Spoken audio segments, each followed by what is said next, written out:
Hey, Frank, in the walk-off interview, AD said he felt like the defense just wasn't really there tonight, and kind of managed to win anyway. What was your perspective on the evening? I would agree with him. Not our best defensive performance, but we hung in there. We did enough to get to W, but like we've been saying all along this part of the season, that our foundation is laid, but we're far from a finished product, and we're going to have nights where some things look good and some things don't look so good, and we're capable of being better on that end of the floor for sure. How's Kuz doing with the eye? Kuz is okay. He's got an eye abrasion. He was available. The medical team said if we really needed him, we could put him back in. I used my better judgment. It didn't look good, and I just felt like unless we absolutely needed him, let's let the other guys handle the rest of the game.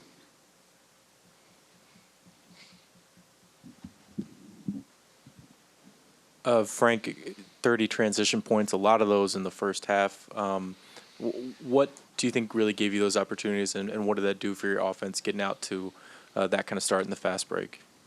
Yeah, well, it was a point of emphasis. Anytime you're playing against a team on the second night of a back-to-back, you want to push, you want to be in attack mode, explore potential fatigue by your opponent. But, that's how we want to play every night.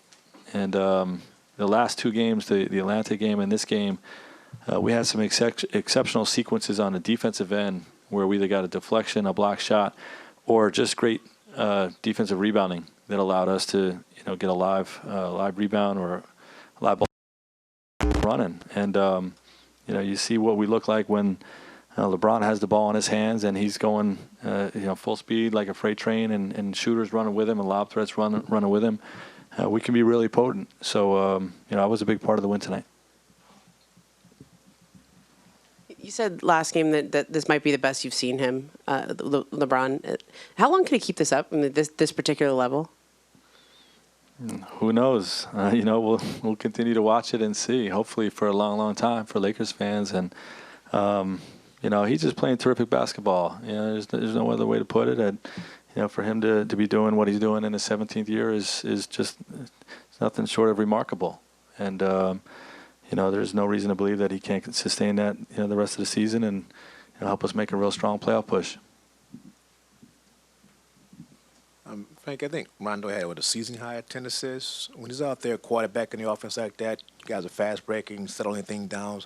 How much more does that help everyone, and especially LeBron James, not have to handle the ball so much? Yeah, well, it helps to just to be able to defer some. We obviously still want the ball in LeBron's hands as much as possible. But when he runs the second unit, when LeBron is out, and even with the two of them playing really well together, I think that's when we're going to be at our best. And, Rondo had 10 assists, but Rajon's, statistics are not measured on a stat sheet. It's measured in swag. He just gives us some confidence and an air about us that, we know we're going into a battle with, just a heck of a basketball player, and he just helps our swag. Frank, to move away from swag and get back to cold hard stats, LeBron got a He should put swag on the stat sheet. Certain guys. Triple double for LeBron tonight, and he becomes the first player in league history to collect the triple double against all 30 teams. I just wanted you could reflect on that achievement. That's unbelievable. He'll say it's because he's been in the league so long, but we all know that it's because he's remarkable. And for him to be doing it as long as he's been doing it, that's how you knock out all 30 teams with a stat like that. I don't know if that'll ever get accomplished again.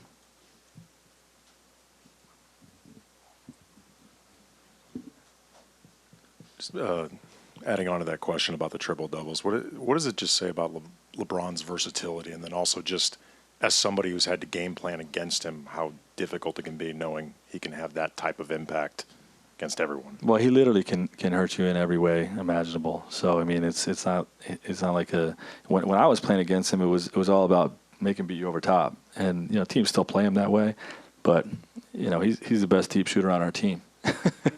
So if teams are gonna try to keep him out of the paint and make him beat them over the top, he's doing that. You know what I mean? So I think he's at his best right now. And it's exciting for Lakers fans and what we can be this year.